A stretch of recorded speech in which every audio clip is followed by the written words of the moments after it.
We are back to continue our discussion about the governor and his somewhat controversial budget. Particularly the tax hikes are getting a lot of attention. And Sue, you are working on an article about the tax hikes and how they will affect sales and coupons, as you say.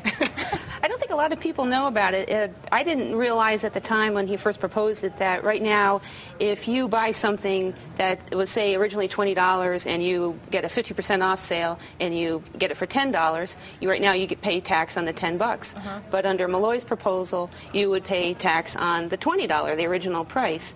And it has to do with coupons. It's not going to affect food, but people use coupons for everything, for paper towels to you name it. I mean, I don't dish think, detergent. And that's not going to go over well, particularly with people who are diligent about using coupons or shopping for stuff. I mean, I always buy stuff on sale. So I talked to a couple of women who who actually put together coupon blogs in Connecticut, and they're livid, and they don't understand how the state can tax you on an amount that you didn't pay. And they say a lot of people are really, things are tight. They depend on these coupons. A lot of people are able to actually get items for free if you match it up right with the sales at the stores. So they're going to be paying tax on something that they didn't even pay any money for, and they're not happy about it. And you can look at so many different scenarios. Like if you go to a suit sale and you buy one, get two free, you're going to wind up paying tax on those 3 suits, not just one. It has a lot of interesting ramifications. Right. So have you had the chance yet to talk to the governor about it? Or? I spoke to his budget director about it, and he admits that it's a tax increase. And he says, we're in tough times. We got to do what we got to do. They don't like doing it, but it's one of their proposals. I think that's right there is something that's so practical and so accessible for people that, might rally a lot of opposition to it.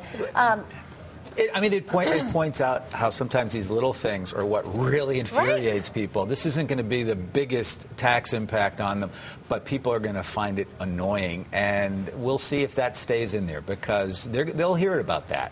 Oh, yeah, definitely. I mean, are there other tax increases that you think will not make it through that he's proposed? That is very hard to say right now because there's $1.5 billion on the table.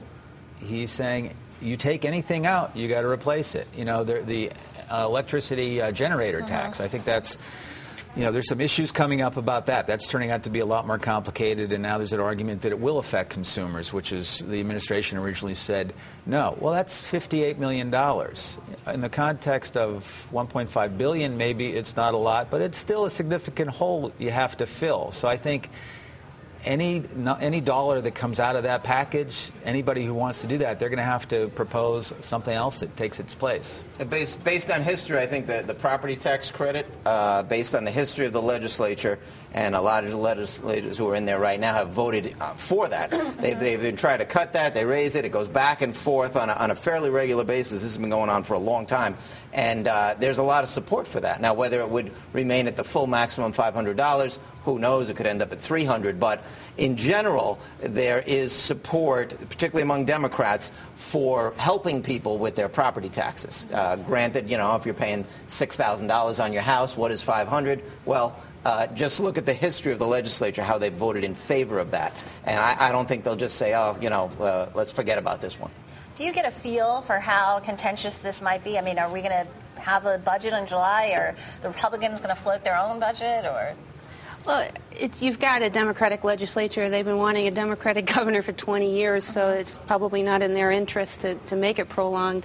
And I think the Republicans have been talking about trying to float their own budget, but I just don't know if you're going to have the same contentious situation that we had last year. I mean, Governor Malloy's made it clear that he does not want this to be done in September. He wants to get it done fast. And there's also this push to try to get something in place so the cities and towns know what to expect. Right. And Governor Malloy is saying, blame me, basically. That's the political cover he's giving the legislature. The other issue is if you push this past July 1, remember, he's talking about reaching back on the income tax. So the longer you wait, the bigger a retroactive hit there's going to be. But I think in the end it's going to be how many votes is he short at the end, and who will make up that last difference? In 1991, with the income tax, there was a Republican senator from Greenwich named Bill Nickerson who basically got to write the last details of what the income tax was going to look like because he was willing to give his vote. I can't imagine these Republicans stepping up and saying, yes, in order to shape the tax package, I'm going to give you my vote on a $1.5 billion tax increase. Right. Right. Yeah, the bottom line is the Democrats still have the advantage in both the House and the Senate. Like we said before, you only need 18 votes in the Senate plus Wyman. In the House, you only need 76. So it's not like what we've had for the past bunch of years where you had to override Governor Rell, et cetera, et cetera, et cetera. You don't have to worry about any of that stuff anymore. So I think what they'll do is they know that they're not going to get unanimous votes from the Democrats. They know some conservative Democrats are going to want less taxes and more spending, et cetera, et cetera. I think what will happen at the end, they'll just say, okay, well, you know, you can vote no. Right. And as opposed to holding it up to September, like they said, and waiting for some big vote. And I want to ask, because in the next segment we're going to be talking about the union negotiations with the governor, and I want to ask your opinion about how you think that's going to go, how the negotiations are going to go, and do you think he's going to get what he wants? That's a tall order. I mean, that's going to start this upcoming week, I guess, of the issues of substance.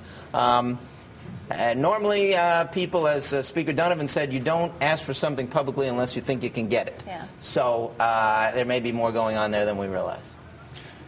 And I spoke to some union members at the rally this week, and they did tell me that they were willing to come to the table and to talk about talks. They just want to make sure that it's fair. And a lot of this is going to hinge on some folks want a higher income tax rate for wealthier taxpayers, right. and maybe that might be what brings the deal along. Right.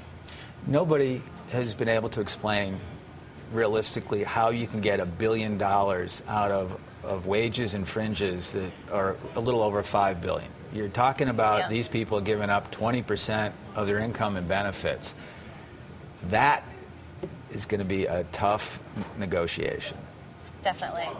We appreciate all of you coming in and offering your insight on this. Thanks so much for the good coverage that you give.